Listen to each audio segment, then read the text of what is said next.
नमस्कार, मैं हूं नारायण शर्मा और आप देख रहे हैं AINS न्यूज 24 चैनल। अब खबरें विस्तार से। प्रकृति के संरक्षण को लेकर प्रधानमंत्री नरेंद्र मोदी द्वारा चलाए गए एक पेड़ मां के नाम अभियान के अंतर्गत विधानसभा परिसर में पौधारोपण किया गया। मुख्यमंत्री विष्णुदेव साय ने कहा कि प्रकृति के संरक्षण के संकल्प के साथ हम भी लगातार इस अभियान के तहत वृक्षारोपण कर रहे हैं। माननीय हमारे देश के यशस्वी प्रधानमंत्री जी ने पर्यावरण दिवस 5 जून 2024 को एक पेड़ माँ के नाम अभियान शुरू किए और जिसके तहत लगातार 2024 से हम लोग हर साल एक पेड़ माँ के नाम से पेड़ लगाते आ रहे हैं। और आज बड़ा सौभाग्य का विषय है कि विधानसभा परिसर में आज एक पेड़ माँ के नाम से पौधा लगा रहे हैं। यहाँ पर माननीय विधानसभा अध्यक्ष जी, नेता प्रतिपक्ष जी, हमारे दोनों डिप्टी CM, मंत्रीगण, विधायकगण सभी लगाए हैं और हम लोग रुद्राक्ष का पेड़ आज लगाए हैं। पूर्व मुख्यमंत्री भूपेश बघेल ने विधानसभा के मानसून सत्र के दूसरे दिन किए गए सवाल के आधार पर कहा कि छत्तीसगढ़ सरकार अब उद्योगों के मालिकों पर FIR दर्ज कराकर उन उद्योगों को अडानी को बेचे जाने पर मजबूर कर रही है। ये बातें उन्होंने वेदांता कंपनी में दुर्घटना पर हुई मालिक अनिल अग्रवाल पर FIR के आधार पर कहीं। उन्होंने सदन में भी पूछा कि क्या इसके पहले ऐसी कोई FIR हुई है और आगे होने वाली दुर्घटनाओं में क्या मालिकों के ऊपर FIR दर्ज की जाएगी। उद्योग के मामले में डॉक्टर चरणदास महंत जी का प्रश्न था कि कितने औद्योगिक दुर्घटनाएं हुई, जिसमें कितने मौतें हुई और उसके लिए क्या क्या कार्रवाई की गई। तो ये जानकारी दी गई कि 200 से अधिक लोगों की मृत्यु हो चुकी है, अनेक लोग हताहत हुए हैं, घायल हुए हैं। लेकिन एक फैक्ट्री है जिसमें अनिल अग्रवाल वेदांता के मालिक के खिलाफ FIR हुआ है। तो हमारा प्रश्न ये था कि इसके पहले भी आपकी सरकार थी, उस समय घटना हुई तो क्यों अनिल अग्रवाल के खिलाफ FIR नहीं हुआ, या जितने भी औद्योगिक दुर्घटना हुई है उसमें डायरेक्टर के खिलाफ क्यों FIR नहीं हुआ, केवल अनिल अग्रवाल के खिलाफ कार्रवाई क्यों की गई, उसके खिलाफ FIR क्यों किया गया। हमारे साथियों ने शंका व्यक्त की कि जिस प्रकार से देश में घटनाएं घट रही है कि FIR करो, ईडी भेजो और फिर वो चाहे कंपनी कोई भी हो सब अडानी को चला जाता है। तो ये भी कहीं वेदांता को दबाव में लाकर वेदांता के जितने भी प्लांट है उसे खरीदने का षड्यंत्र तो नहीं है और राज्य सरकार इसमें भागीदार तो नहीं है। उड़ीसा के जगन्नाथपुरी के जैसे छत्तीसगढ़ की राजधानी रायपुर में भगवान जगन्नाथ की रथ यात्रा की तैयारी लगभग पूर्ण हो चुकी है। 15 जुलाई से राजधानी के गायत्री नगर स्थित मंदिर से भगवान की यात्रा का कार्यक्रम शुरू होगा, जो 16 जुलाई को BTI ग्राउंड में पहुंचेगा। वहां प्रभु भक्तों को दर्शन देंगे। गायत्री नगर मंदिर रथ यात्रा आयोजन के प्रमुख व उत्तर विधायक पुरंदर मिश्रा ने रथ यात्रा की संपूर्ण जानकारी साझा की। 3 बजे हमारा रथ खींचने का कार्यक्रम होगा। तब तक भगवान रथ में विराजमान होंगे, लोगों को दर्शन देंगे और ठीक 3 बजे रथ जो है BTI ग्राउंड में जाएगा और वहाँ भक्तों को दर्शन देगा। ये भक्त और भगवान का अपरंपार लीला है, इसको कोई नहीं समझता। भगवान अपने सिंहासन छोड़ के भक्तों को दर्शन देने के लिए, भक्तों का दर्शन करने के लिए निकलते हैं और ये अद्भुत यात्रा है। इस यात्रा के दिन पानी गिरना आवश्यक होता है। यदि पानी गिरे तो फिर अकाल की संभावनाएं नहीं होती। इसलिए मैं जगन्नाथ प्रभु से निवेदन करता हूं कि 3 बजे कार्यक्रम खत्म होगा, उसके बाद आप जोर से पानी गिराएं ताकि किसान खुशहाल हों। क्या आप यकीन करेंगे, राजधानी रायपुर में खुल गया है शुद्धता से परिपूर्ण, कम कीमत में अनलिमिटेड भोजन के साथ शुद्ध शाकाहारी श्री नारायण थाली। जी हाँ, यहाँ आपको मिलता है मात्र 170 रुपये में ऐसा स्वादिष्ट भोजन जिसका स्वाद आप कभी नहीं भूल पाएंगे।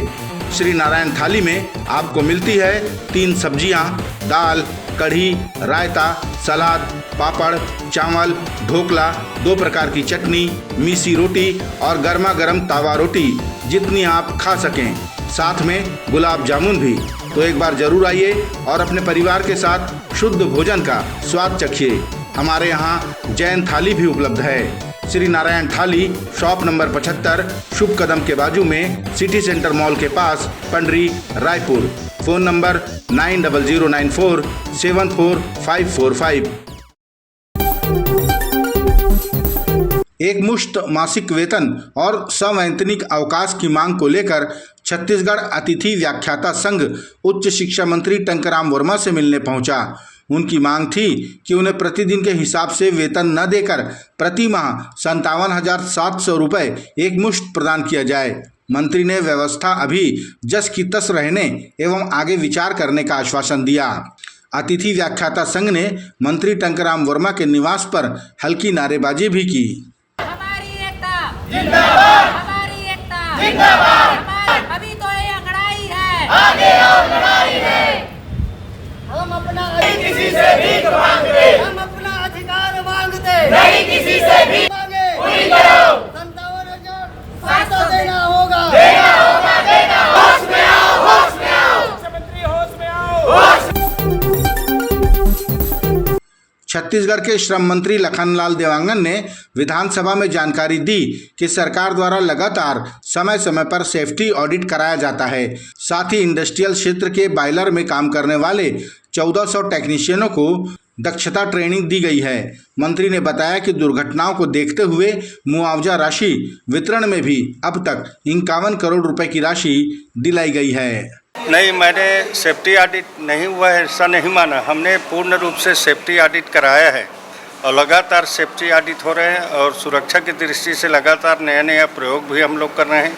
अभी जितने भी बॉयलर हैं उसमें 1400 लोगों को, ऑपरेटरों को ट्रेनिंग भी दी गई है और लगातार हम लोग का प्रयास भी हो रहा है। हमारे कार्यकाल में 1400 नए उद्योग छोटे बड़े मिलाकर स्थापित हुए हैं, जिसमें 60,000 लोगों को रोजगार भी मिला है। और ये 2 साल के अंतराल में भगवान न करे कि कोई दुर्घटना हो, बाकी हो गई है, कोई चाहता नहीं है कि दुर्घटना हो, उसमें भी हम लोग आर्थिक सहायता के रूप में क्षतिपूर्ति और जो कंपनी के माध्यम से लगभग 51 करोड़ से ऊपर का मुआवजा का राशि वितरित कराए हैं।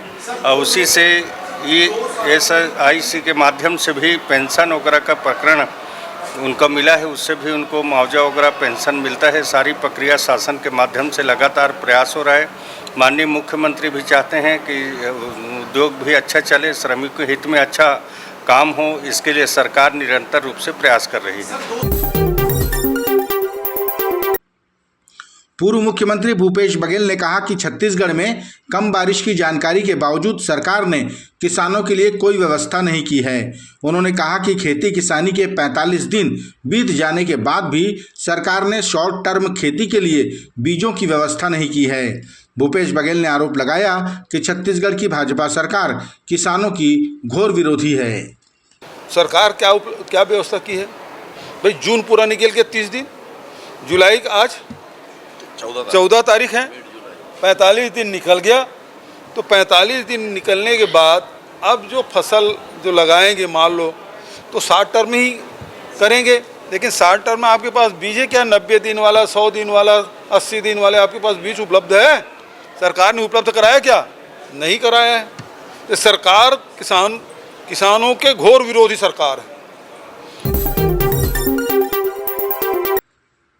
आज छत्तीसगढ़ शिवसेना का स्थापना दिवस है। शिवसेना ने आज अपने स्थापना के 43वें वर्ष में कदम रखा है। शिवसेना के महासचिव रेशम जांगड़े ने बताया कि शिवसेना ने हमेशा गरीबों और शोषितों की आवाज़ को उठाया है और सरकार की गलत नीतियों के खिलाफ प्रदर्शन किया है। इस वर्ष के स्थापना दिवस को लेकर उन्होंने कहा कि नए सदस्य बनाने की प्रक्रिया को लेकर भी प्रदेश भर में कार्यकर्ताओं के साथ चर्चा की जाएगी। हमारे स्थापना दिवस से प्रदेश स्तर के पूरे 33 जिले से हमारे पदाधिकारी गण आएंगे, वरिष्ठ गण आएंगे, कार्यकर्ता गण आएंगे। एक मेल मुलाकात होता है स्थापना दिवस में और हमारी जो आने वाली जो कार्यक्रम की रूपरेखा तय की जाएगी, जिसको हम लोग छत्तीसगढ़ में पूरा लागू करेंगे और गांव-गांव में शिवसेना का परचम हम पहुंचाएंगे और आम जनता से अपील करेंगे आप शिवसेना से जुड़िए और छत्तीसगढ़ को छत्तीसगढ़ियों का राज्य बनाने के लिए संकल्पित हुए। ये थे आज के प्रमुख समाचार। आप देख रहे थे हमारा लोकप्रिय YouTube चैनल AINS News 24। अब हमें इजाज़त दीजिए, कल तक रोजाना की ताज़ा खबरों के लिए आप देखते रहिए हमारा लोकप्रिय यूट्यूब चैनल। हमारे यूट्यूब चैनल को लाइक, सब्सक्राइब और बेल आइकॉन का बटन दबाना ना भूलें। नमस्कार।